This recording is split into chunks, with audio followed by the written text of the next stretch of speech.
Alright, here we are and welcome back to another altered video. No gameplay today, we're going to do something a little bit different. We've got our Sigismar list posted up on the side here of an MS Paint document. And we're just gonna go through a little bit of deck analysis, I guess. So we'll try and figure out how well balanced this deck is for the early and late games. And we're going to be doing that by trying to figure out where we want where the best place would be to see the cards that we have in the deck, and whether it's too imbalanced or something can change that would make it easier to win. We've showcased this deck a few times over the last month. Obviously locking in on trying to find a list that we could take to an event where we could see, any number of opposing heroes and archetypes, and see where it is that we can improve and where the deck is strong. Alright, so the way I was planning on doing this was to list out where cards are best played, and I think that's in a few places. So turn 1 plus 2, following after that we've got the relative early game, we've got the mid game, and we got the late game. We'll go through as we come across the first cards that fall into these categories. I think we'll go through and define what each of that means, and I suppose maybe we can have one for tiebreakers as well.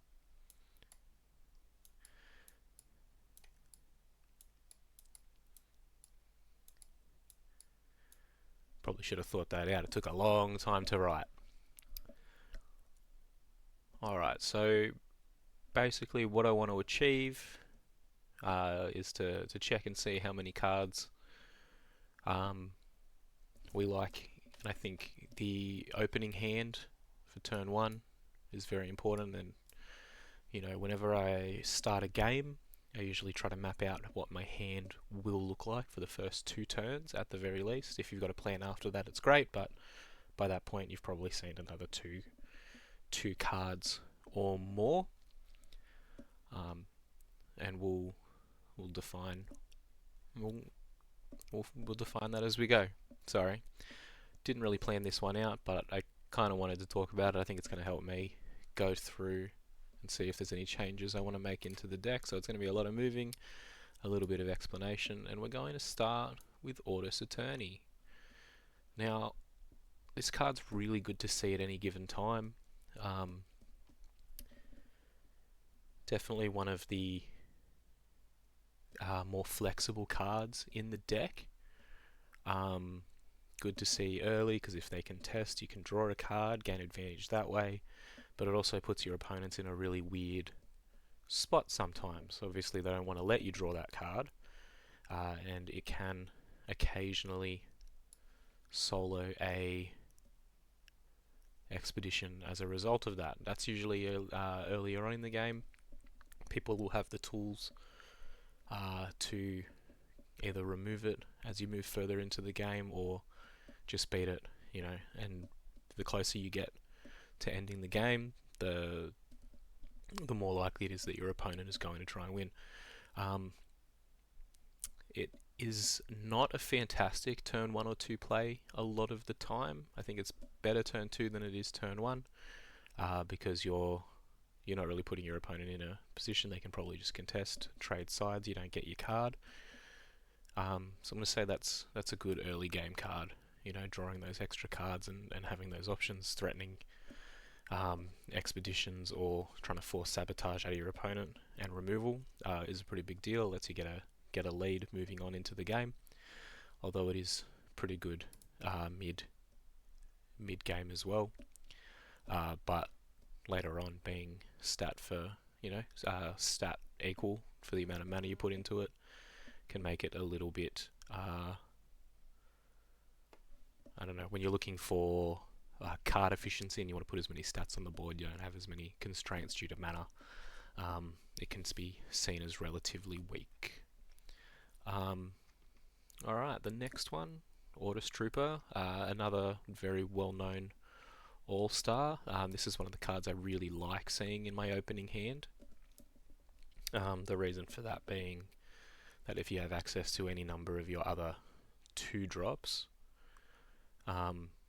with some small exceptions like maybe teamwork training, it can let you put extra stats on the board and win those early expeditions, get a lead, force your opponent into doing something to catch up. Yeah, so I really like seeing it turn 1, turn 2. It has flexibility later on in the games, but that's where it's best. The Sandman, definitely not great early. Has play by being by sleeping itself and giving it the extra boost. It can let you catch up, but when you're playing it early with nothing to follow up on it, it's highly likely that you're just giving up an expedition to win one next turn, and obviously that gives them 2 more looks at removal as well, if not more. I would consider this a mid-game card. We do have more space down here, but we'll figure that out.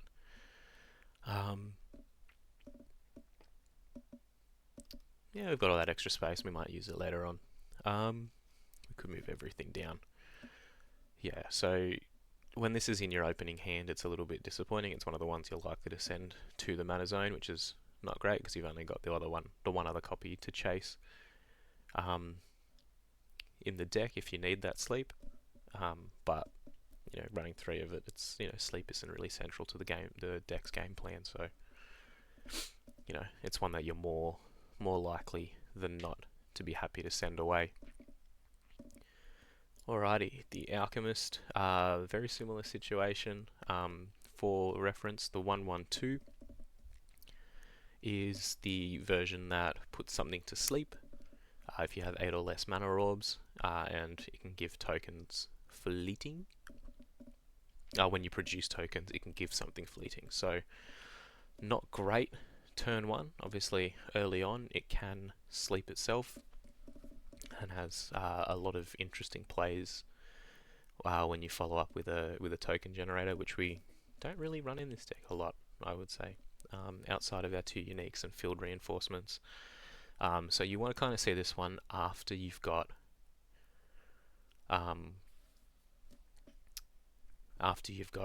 some form of setup. So playing it after a carrier can be really devastating if your opponents have stuff that sleeps or sort of hangs around, after the day is done. So, really important card into Mooner matchups specifically, and I'm much more likely to hold on to it if that is the opponent that we're playing. Otherwise, you want to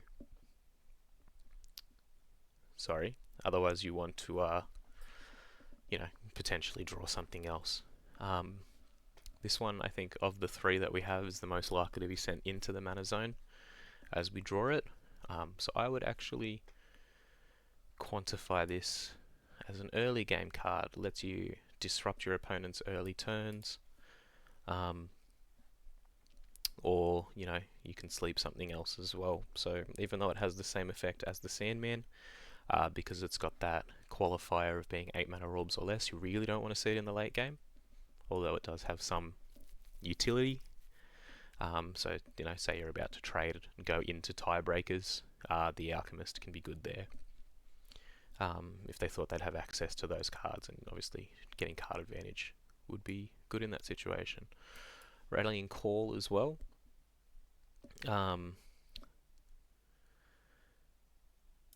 At the rare, I think being 2 mana instead of 1 makes it not a very good turn 1 play.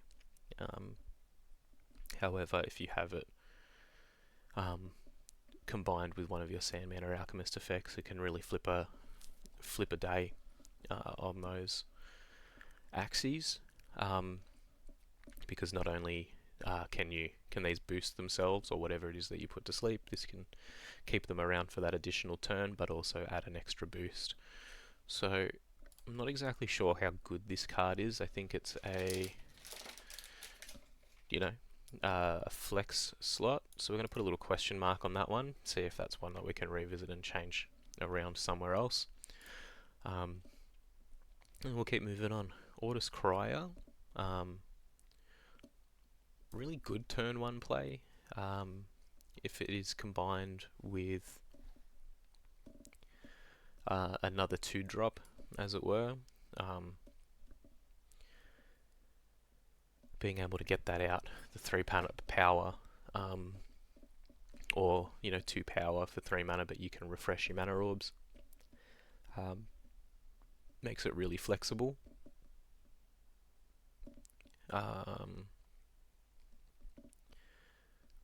And I am actually wondering if this is good in the mid game more than the early game. Obviously having it as something that can threaten and then come out, but when you really have a lot of mana, those 2 extra mana orbs are very polarizing, is the word I'm looking for. So if you don't have the cards to take advantage of it, it can be poor, which is, I think, characteristic of some of the mid game. You're trying to balance accruing your resources as opposed to spending them. This is where you're most likely to hold on to the 2 cards that you draw, rather than sending one to the mana zone, whereas the early game you're pretty much always going to be sending something to the bin, and this lets you be flexible in that space. Monolith Legate, pretty good all the time. Definitely a target for removal and can put your opponent in some awkward spots. I do like seeing it turn 1 through 3. If it can be followed up with another 1-drop, say your Foundry Mechanics down here, the Criers or the Troopers, which we have a lot of, it can be a good way to sort of gain card advantage by disrupting your opponent's plans with the reserve a little bit. In the early to mid game, your opponents are much more likely to be able to navigate how they wish to stack the reserve, and so it can be at its best in your opening hand. Auto Spy, being from hand, something your opponent can't really expect as well. Great way to disrupt when cards are low and mana is still being accrued. But if your opponents are playing out of the reserve a lot, obviously this is going to be a good card late as well. Kuot. So for reference, this is a 3 mana 3/4/3. When you play it from reserve, for its higher cost, you sacrifice a creature. And whenever you play a non-token creature, he makes 2 tokens in his zone, in his expedition. So really good late. You really need the mana to be able to follow it up with probably 2 to 3 cards worth of value out of him to really break a game open. Good in tiebreakers as well, because it just puts a lot of bodies on board, which each contribute 3 points to winning. And I think we've showcased it quite a few times lately, where he can be very awkward to hold in your hand, especially when he's in the opening hand. As such, we're going to put a question mark on him too, despite being one of the better uniques that we have. Does he really fit the state of the deck? Obviously pushes your, can act as a bit of a win con later down the track, but maybe we could look at upgrading him in the future. Field Reinforcements, this is one I'm quite vocal on a lot of the time. Really, really good turn 1 play. So seeing it in your opening hand is fantastic, because you can guarantee that you're going to get both effects out of it if everything is tied on turn one. Um, drawing a card lets you play into your one drops as well and um, really put some pressure on your opponent on both of those axes. So if you can take a turn one lead and draw an extra card, really good. Drops off early because most of the time people are trading expeditions, so one is going to be ahead, and you don't get the double drop of that. That's why we've dropped down to two, despite it being one of our relatively few card draw spells. So yeah, one to think about. Conscription. I don't know if we've really showcased this one to its fullest effect, but I'm very interested in what it can do. Actually, before we do that, let's just clean all this up. I'm going to move this down a little bit further for now. Conscription. If your opponent is... In particular, what I'm thinking of when I look at the peaks that this card can represent, I consider Fen and Crowbar lists for one, and then your sort of Muna anchored lists as well. Go away. We're going to move this. We're going to put it here. I think there are going to be very few cards that I think are best in tiebreakers. Okay, back to Conscription. This is really good in the mid game. So it can see some value. You really want at least 2 cards in somebody's reserve to be able to take advantage of this. I think it would be really good if we took the deck in a down a different path, so Monolith Rune Scribes and Ozmas. Obviously resupplying and filling the board will let you get a lot of creatures out on the field at once. Threaten that for not quite a lot of mana, but it's more of an interactive spell than that. So if your opponent are anchoring heaps of things, so just Lyra lists in general, if they're playing Lyra Contortionist or Ysmir and Muna lists in some regards, that's where you're really looking at playing it,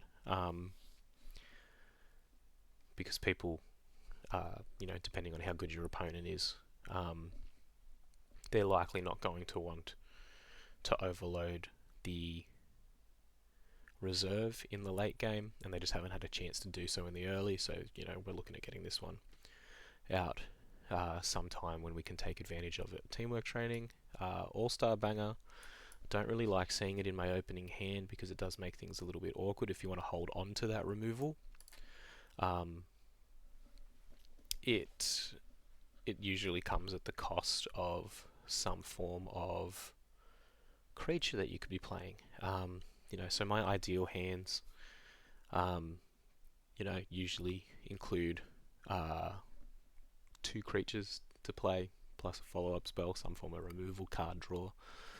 Those creatures can represent card draw of some sort as well.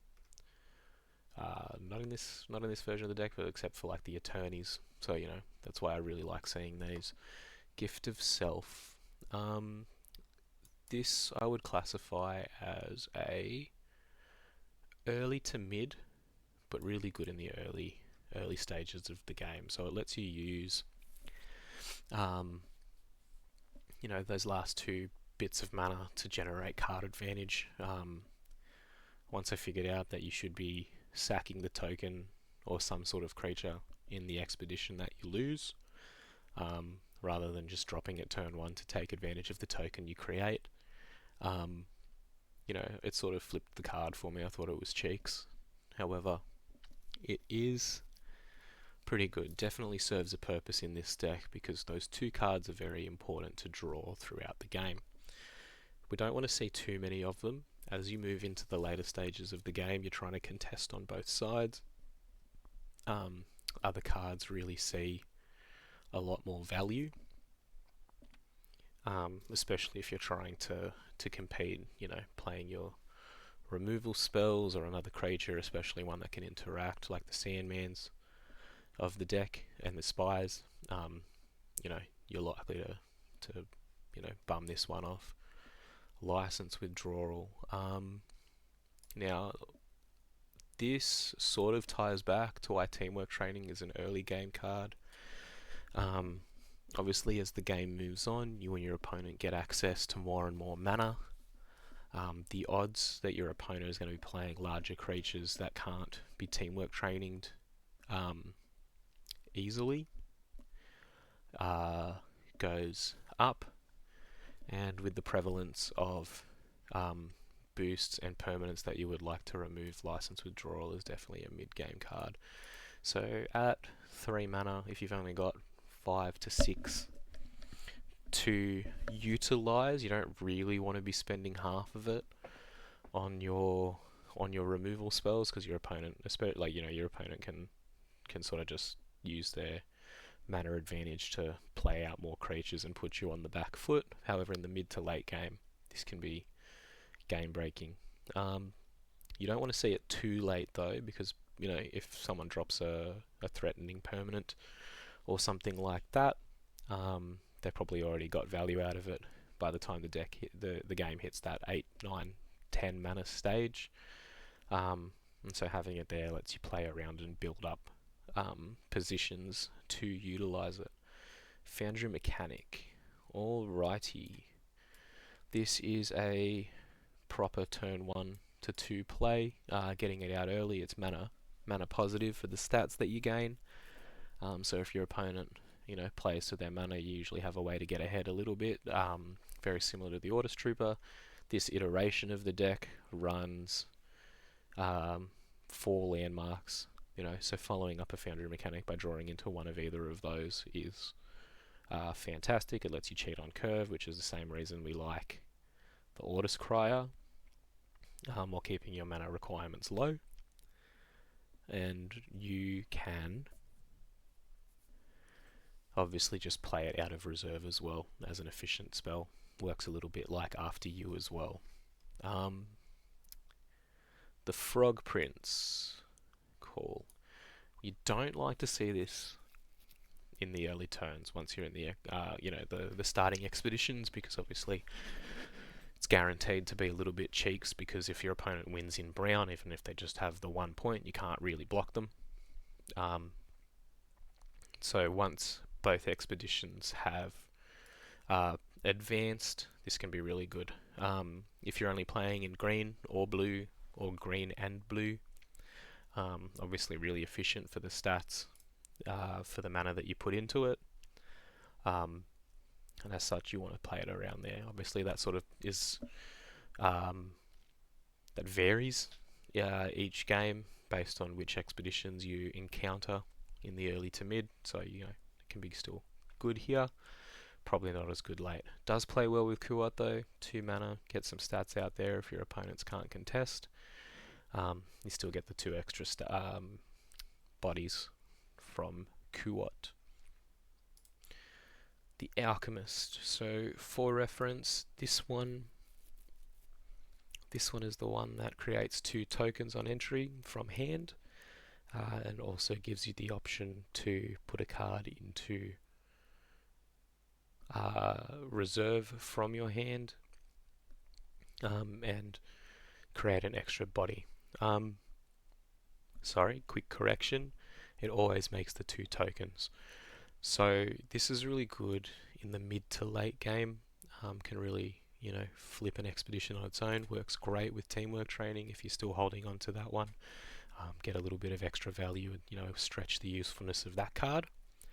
And, if you're set up with your landmark engines,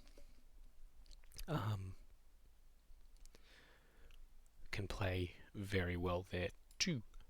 Now, the town square is good turn 1 and 2 as well, but seeing as we want to ideally play it off the back of the Foundry Mechanic, I'm going to put it down in the early game. So this card, you can't be playing at late game. This is complete mana fodder if the game only has 1 to 2 turns to go. We don't produce enough tokens in this version of the deck, so really accruing that or forcing removal out of our opponent, is best for it. Getting your 2, 3, 4 tokens, triggers to stack the counters on it can really add up. And if you're starting to use this every turn, it can be very, very powerful, but you want to see it in your hand in the early game so you can drop it and start getting those counters. Orders Carrier, funnily enough, I actually like seeing this in my opening hand more. So that's a little bit weird, isn't it? We've got a 2-drop permanent that we'd like to see early game, and then a 3-drop permanent that we'd like to see in our opening hand. Why is that? The primary reason for that is that if we drop it on turn 1, or off the back of a Foundry Mechanic on turn 2, our opponent isn't really set up to take full advantage of it. So if you catch this card in the early, mid, or late game, I'd say this is again complete mana fodder in the late game. You're not going to get the value out of it that you wanted. But if your opponent is set up with enough mana to contest on both expeditions, playing this on its own is likely a double concede. So playing at turn 1, is not the ideal, but having it in your opening hand and being able to play around that, depending on whether you go first or second, can really matter. So if you're playing second and your opponent plays a 3-drop, you can just be like, sweet. They might only take 1 expedition if they contest your token, or you might trade expeditions if they think something is coming out as well, depending on what the card itself is, but they often don't have a follow-up. If you do get rid of the two cards out of their hand, for 1 card of yours, you usually will lose the 2 expeditions, but you're in a position where you can potentially catch up. Alright, so that didn't take too long, but we're going to go through and just discuss, we'll talk about tiebreakers later. This can come down here. Actually, no, not here. We want to bring it here. Mid-game. There you go.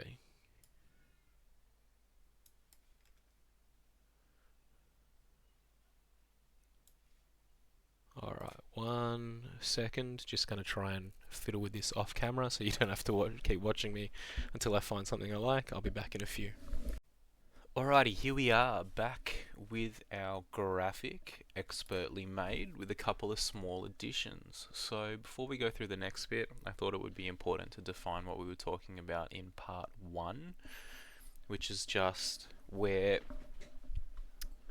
the early, mid, and late game lies, sort of how that looks for the game and what you are looking to get out of each turn. And also we've got these cute little lines here that I'll explain just after that as well. So turn 1 and 2, these are the parts where I map out of the opening hand. In a well-constructed deck, you should pretty much always have a first turn play and a second turn play based on what it is that you can see in your hand. Obviously things can change when your opponents play some things. You can make misplays here that set you up, or for failure, or you can really blow your opponent out as well, depending on what you have access to. So both turns are very important, and they are worth speaking about on their own. You need to include cards that are good to play early turn 1 and 2. And those are the cards that you sort of look for to set up what it is that you have.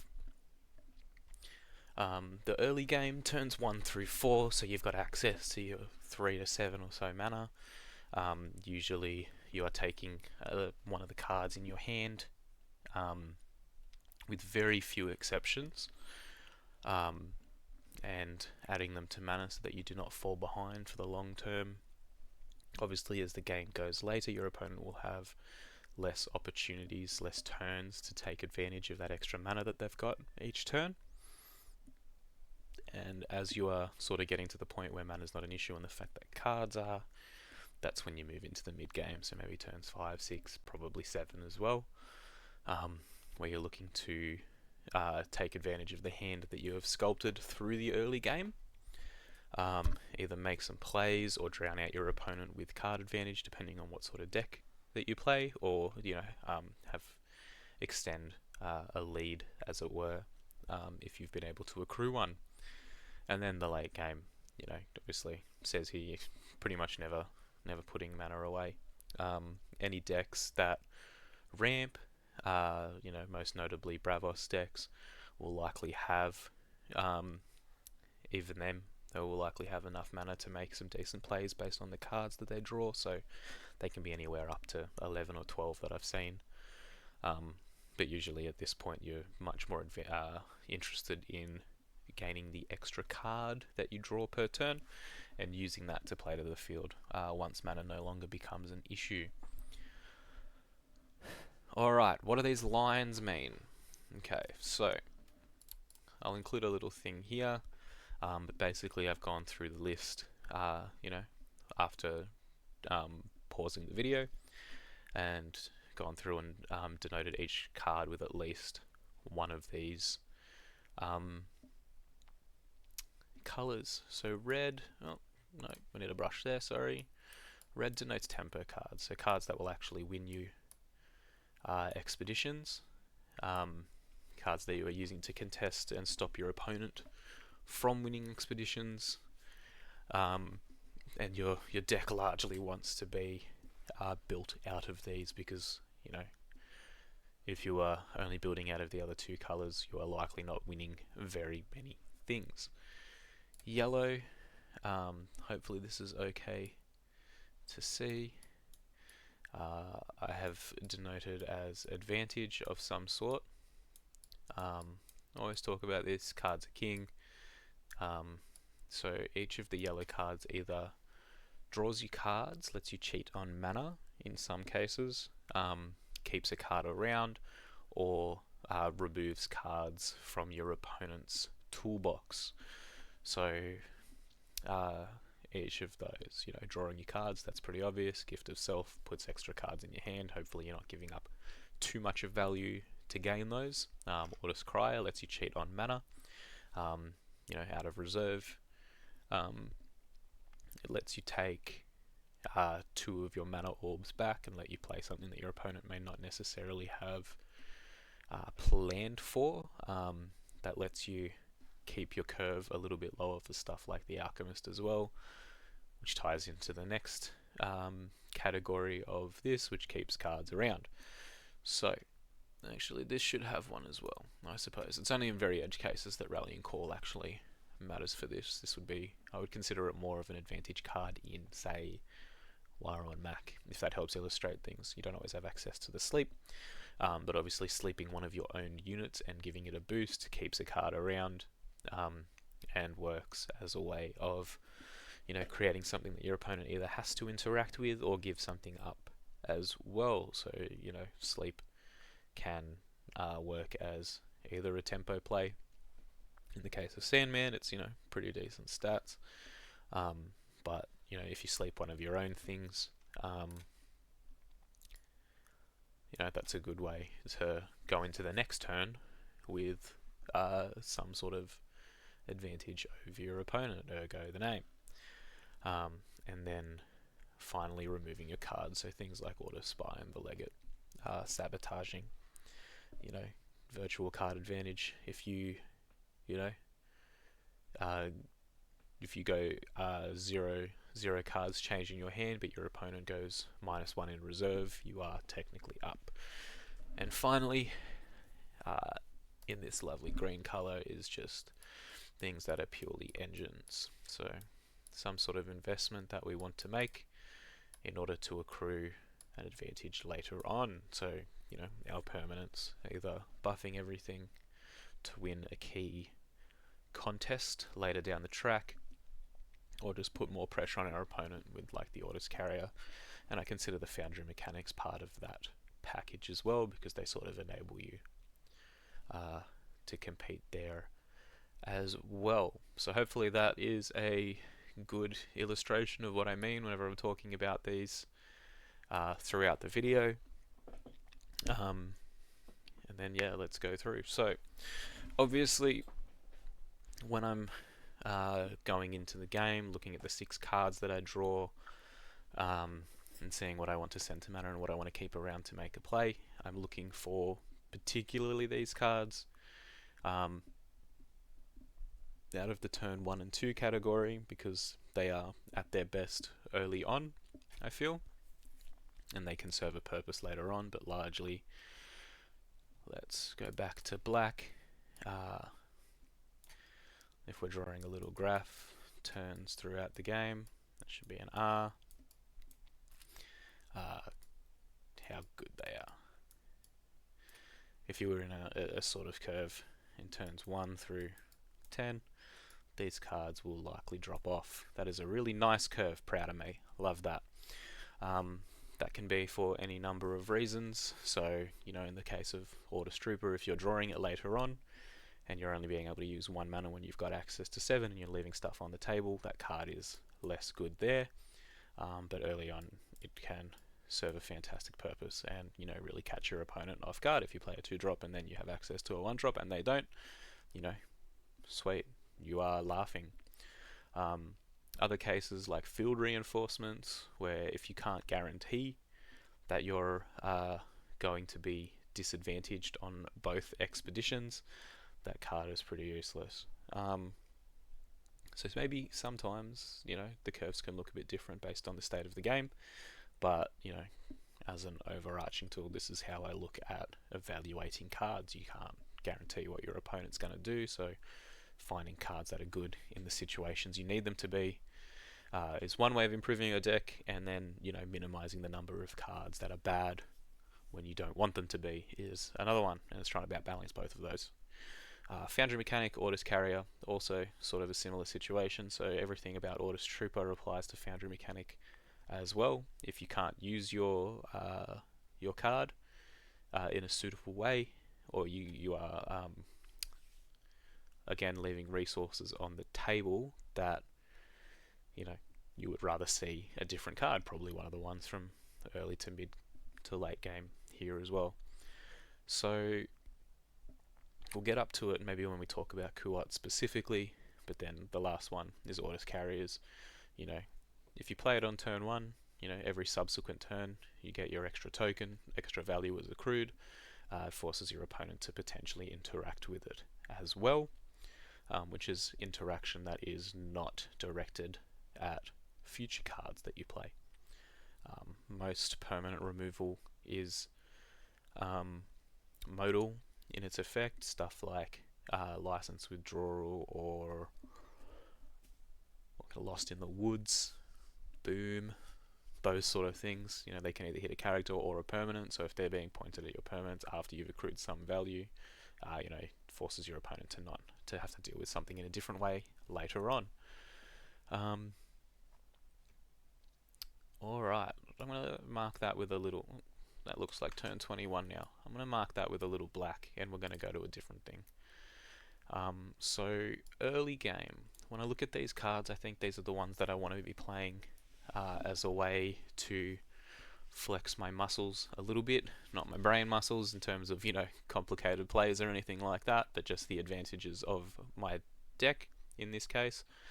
You know, accrue some sort of small advantage, disrupt my opponent, or, you know, just take something positive moving into the game, you know, creating win cons for myself out of the cards that I will draw in the future. Town Square, the reason this is in the early game and not as a turn 1 or 2 play is that you're not really accruing a lot of value out of that if you don't have something to follow up with it. So if you play it on turn 1 and then you don't have a 1-drop, for example, it only produces that 1 counter. So having played it on turn 1 and sacrificed something else to play for it, I've not really gained myself any advantage in that way. What do they call them? Supply counters? I don't know, the card's not in front of me. Anyway, accruing that 1 counter, I can probably have done without that and preferred to play something different as well. So if there's not much to be gained by playing these cards from turn 1 or 2, um, you know, I probably want to see them in the early game, and then as the game moves on, I am more likely to send them to mana because I have better things to do with my mana. So the curve for those, sorry, this is going to get a little bit confusing, but the red circle denotes the curve here. So these can be anywhere from relatively okay to quite poor early on. Something that's relatively good, I would say, is an Ortus Eterni. So the curve of that would potentially look something like this, and then it drops off. The reason the Eterni drops off later is that it's just if you're in a situation where your opponent has access to a lot of different options, the chance of them having removal for it so you don't get your extra card is high. You can't always play around that, sometimes you just got to make them have it. Really good philosophy for gameplay, I would say, but it does drop off later because, similar to stuff like Ortus Trooper and the Foundry mechanic, if you're leaving mana on the table, you'd be better served by potentially doing something else. The other kind of card that falls in this category is stuff like Gift of Self or the Town Square, where they're just cheeks early. So these would probably sit a little bit further on the early to mid spectrum of things. Obviously, all of these cards don't follow the same curve. So, playing a Gift of Self or a Town Square turn 1, there's a massive opportunity cost there. So, especially with Gift of Self, sacrificing your free token on turn 1 lets your opponent potentially take a double advance where you could have either won or contested. So, you don't really want to see that turn 1. It's one that you're likely to either mana or hold on to the early, but then again, that makes your opening hands a little bit awkward. So, thus, we only run 2 of them out of the 3. We don't want to see it every game because when it comes together, it's good.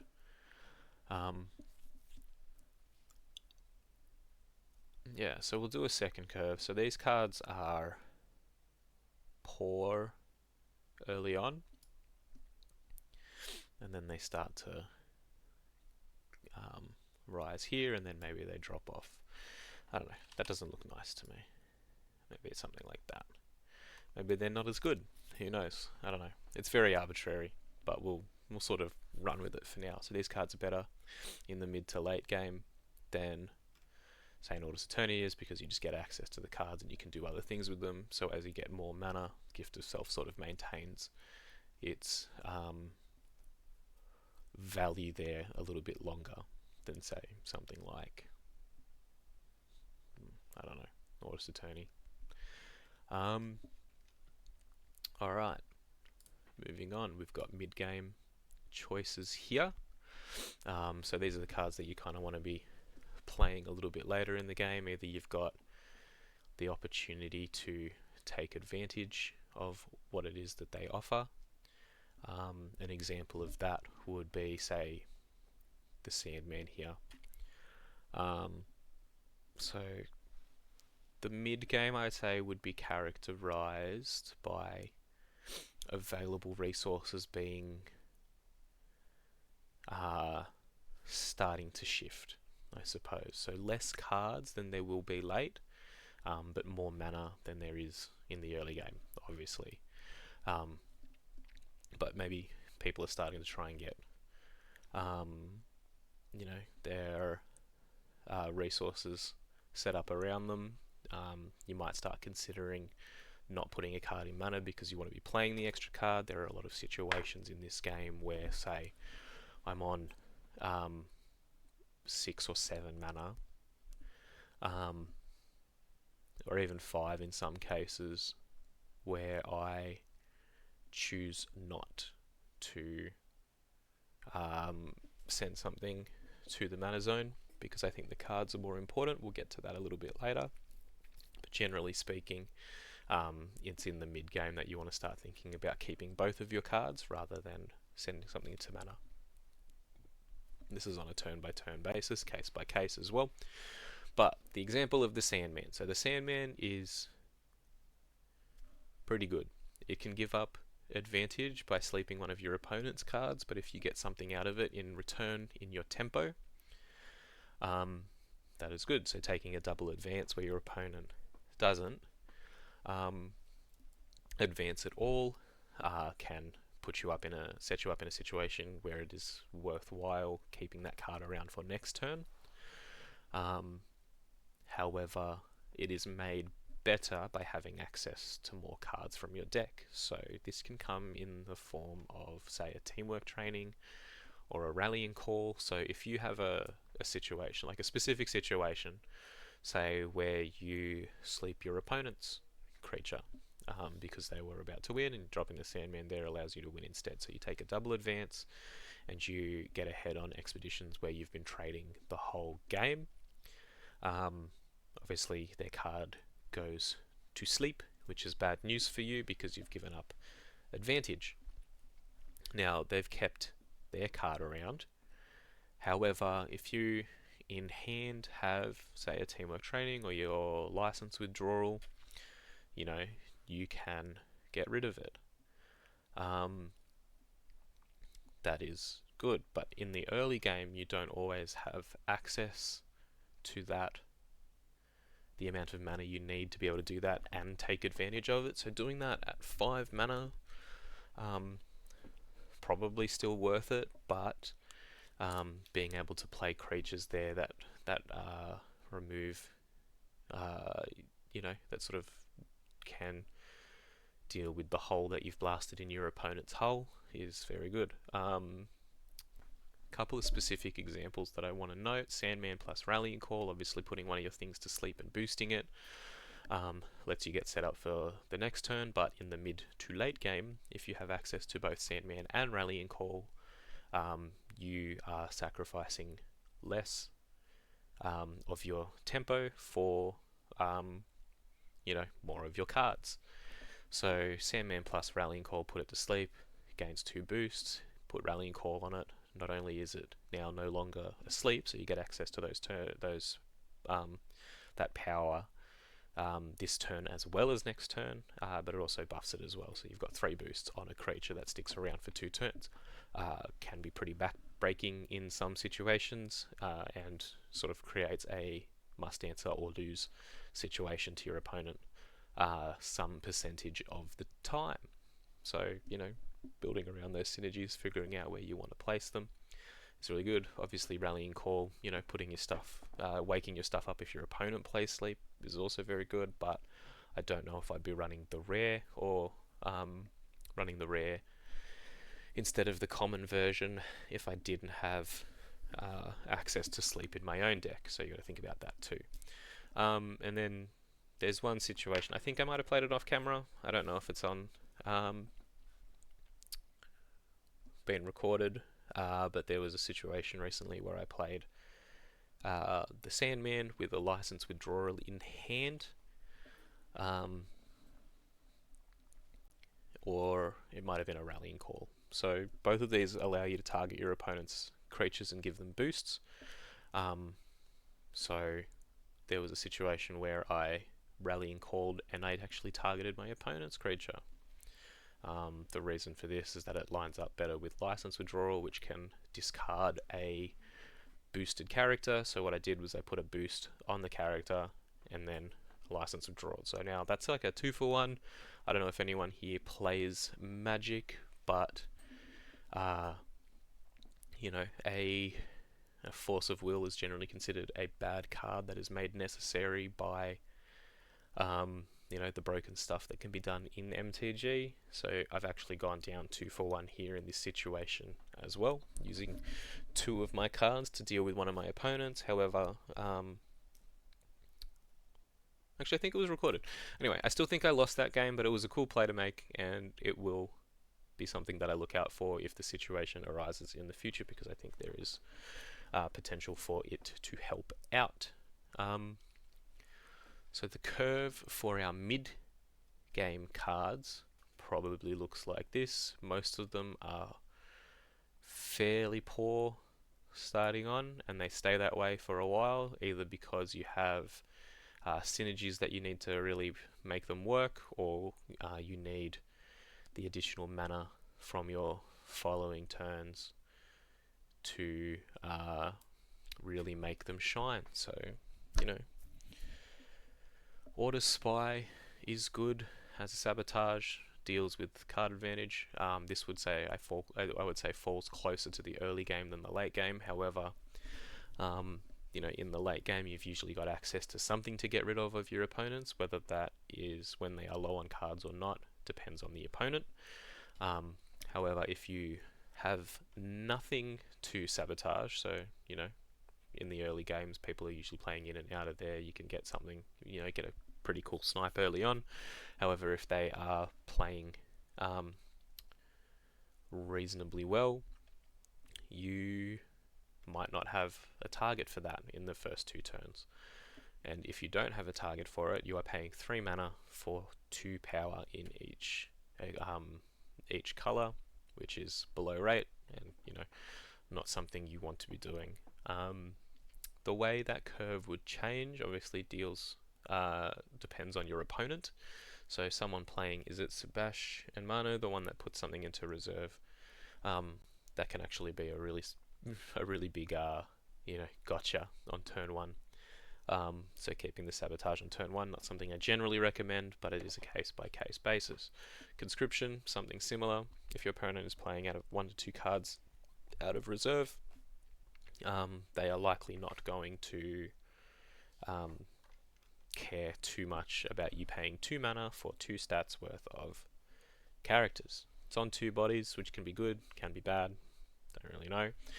But again, when this card really shines is when engines are set up and something is going on. So there was a video recorded recently. We played a Muna deck and got folded a little bit. However,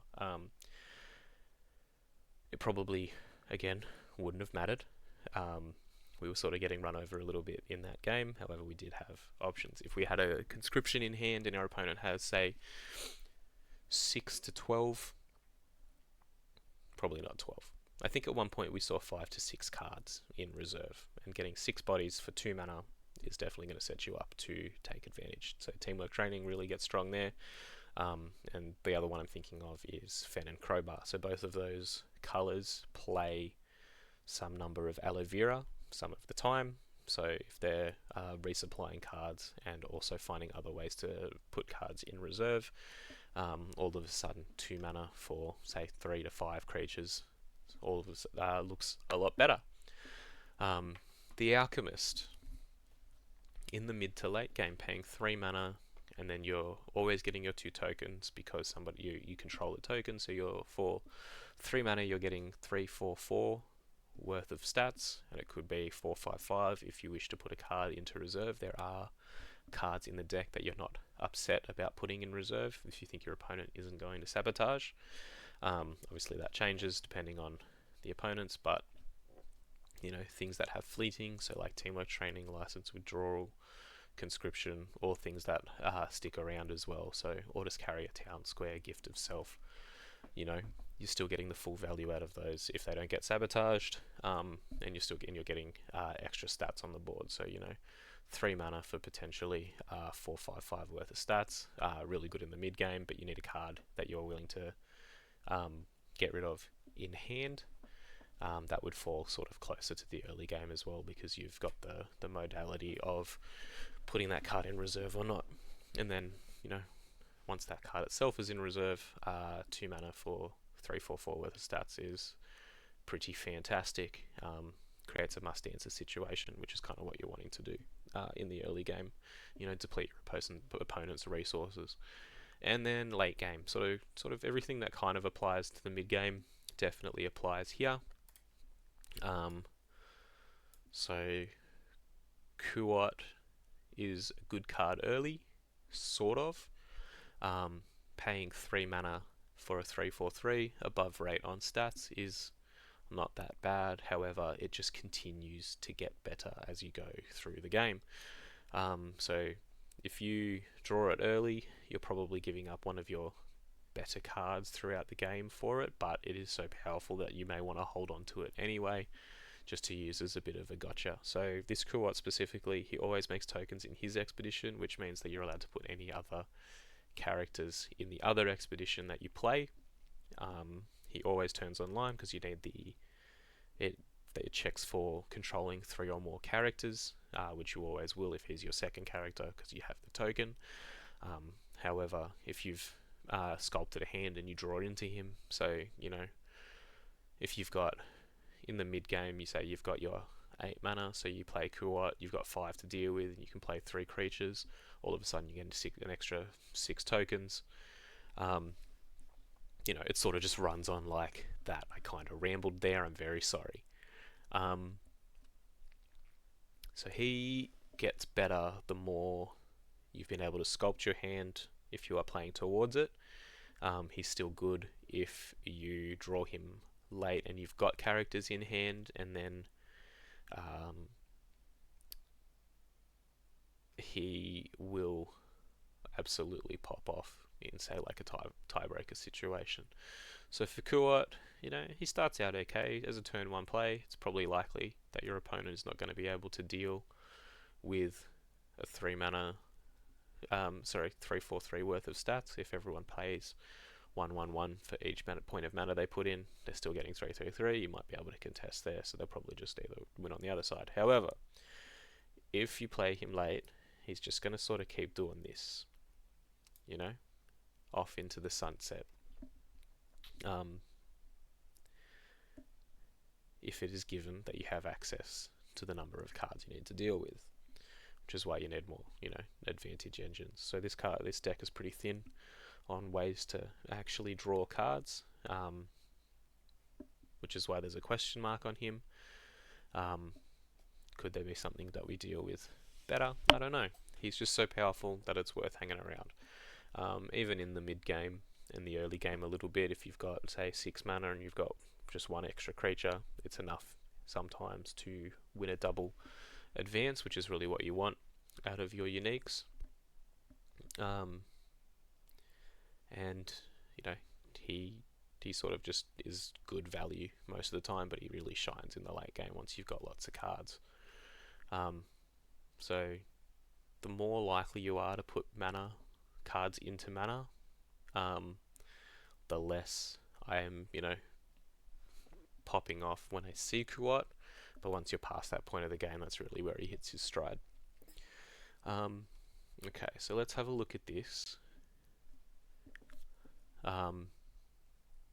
So, given some sort of graph analysis, there will presumably be some form of line throughout here that averages out all of these cards. Okay, go away. That averages out the value of all your cards throughout the game, right? Conceptually. Obviously, I don't have a metric that actually does that, but then, if you compare that, okay, what we'll do is we'll get rid of all of this. Sorry, engine. We'll get rid of you too.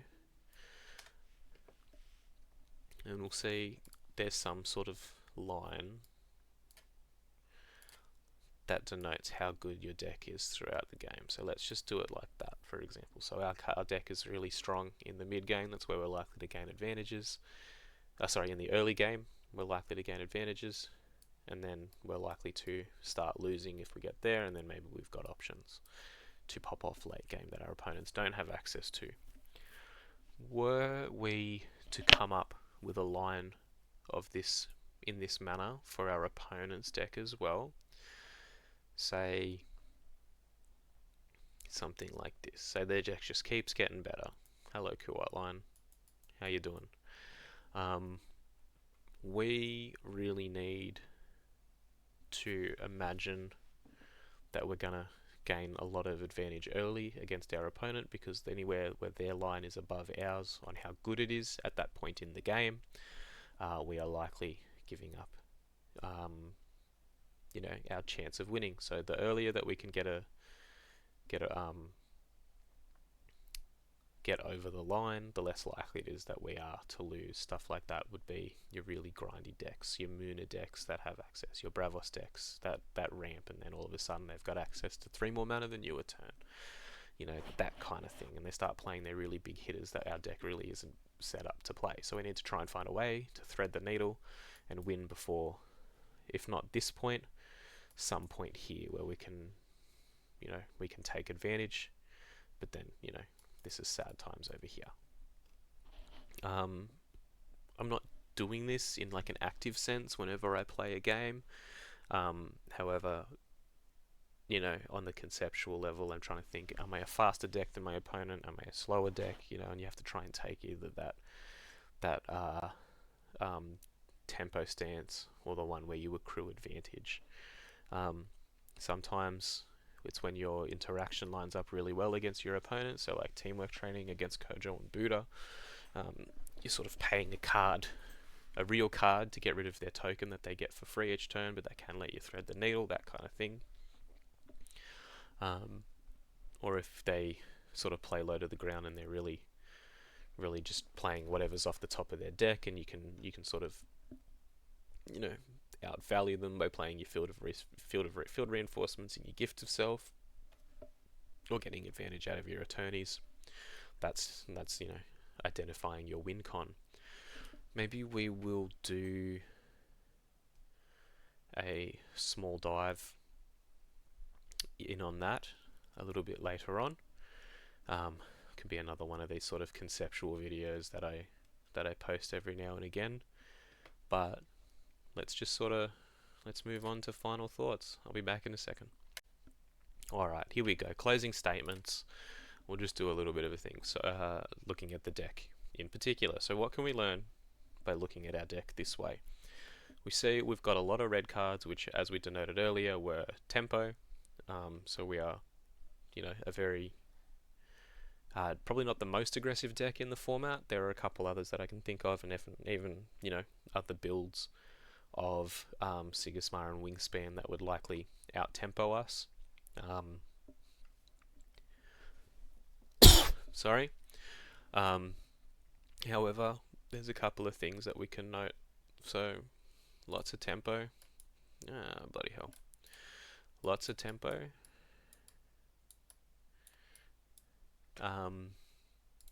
Moderate control or advantage.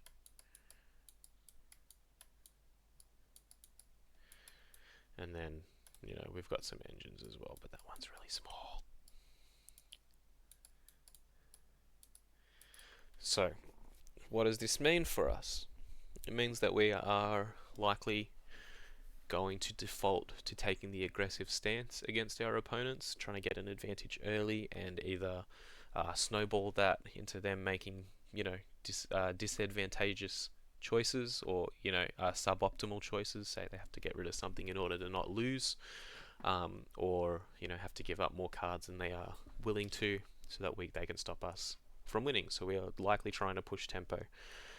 You can see by using your eyes, we have no cards in the deck that cost more than 3 from hand.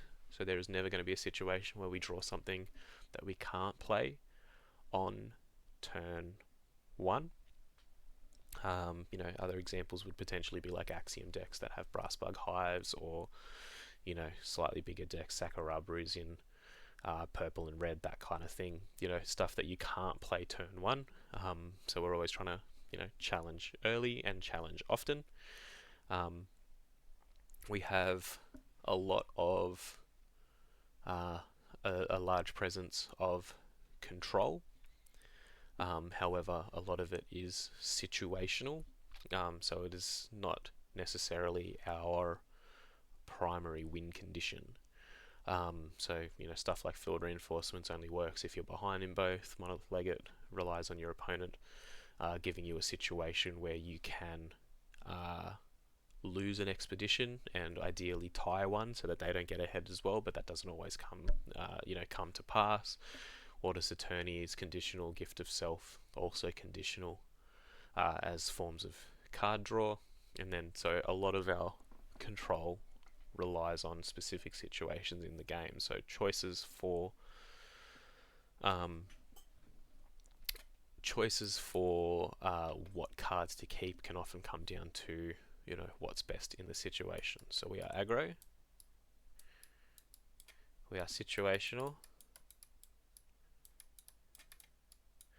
and we've got a couple of little engines in here, but they're not. They are, I would consider them nice to haves in the deck. So orders, carriers, town squares, they are cards that have synergies with other cards in the deck, but they are not the primary way that we're going to be winning the games. But they do set us up for they do set us up for success if we can get the maximum out of them. So examples of decks where the engines are mandatory. I would say the Bravos Floral Tent ones. Being able to keep those floral tents around so that when you scout the creatures, they hang around. Really good interaction. Look for that coming up. We are going to be playing one in the coming weeks. Or I'd say the Navenka and Blotch lists as well. So, and a couple of Axiom lists I've seen too. So we'll go over those ones. So the Navenka and Blotch decks really pop off if they have access to the Something Hive. There's a card that whenever you roll a die, you reveal the top card. But if you have access to Ouroboros, you can see which number you have to pick to maximize your chances of playing cards off the top of your deck for free. And then the Axiom lists that play everything that goes to reserve and can activate the permanents. So again, plays the Ouroboros, and then resupplying multiple cards in can really rip through a lot of your deck. Those are the kind of decks I would say where the engines are central to you winning.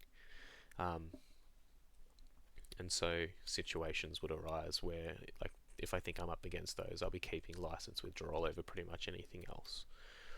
Stuff like that. So we always have to be thinking about what it is our opponent could be doing. Whether we get caught with our pants down or not depends on the choices that we make throughout the game. However, just because we don't have access to the best solution doesn't mean we don't have access to any solution. Obviously we don't have mass creature removal in this deck. So say in Ysmir, if you're playing Blizzard, that's something that can really flip the script on your opponent. We do have access to, say, Kraken's Wrath in blue, but we don't play that because, once again, these sort of situations are ones we don't want to find ourselves in anyway. We'd rather have the game done and dusted by that one. So, if I were to be reviewing this deck in my free time, the cards I would be looking at are Kuat and Rallying Call. Obviously, having only one late game card sort of extends our curve out a little bit later if we do have access to it. But if we don't have access to it, we are out of, we don't have a lot of options. So maybe it's better to lean in to something that comes up into here or into here. And then Rallying Call, is this just too dependent on synergies? A lot of people aren't playing Sleep, but when the situation comes up, it is where it's useful. Sometimes it's the best card you have in your deck. So we'll wrap it up there. I want to thank you for taking the time. This video turned out a little bit longer than I thought it would be, but I hope it was, if not helpful in how you look at your own decks, at least insightful to the dumpster fire that is my brain when looking at this game. It will be very fun for me to come back to this in, say, 6 to 12 months, where I would have improved as a player and see if there's anything that I would change. And maybe this can be an ongoing series. This one was very, what's the word? Very explanatory, I suppose, for the process as a whole. And maybe I will be doing specific follow-throughs on other decks as well, and we'll do analyses of those. So yep, once again, thank you for your time. I love your work. I hope you had fun. No games this week because it is my birthday. Happy birthday to me. I am going to go have some fun. See you next week. Love your work. Bye bye.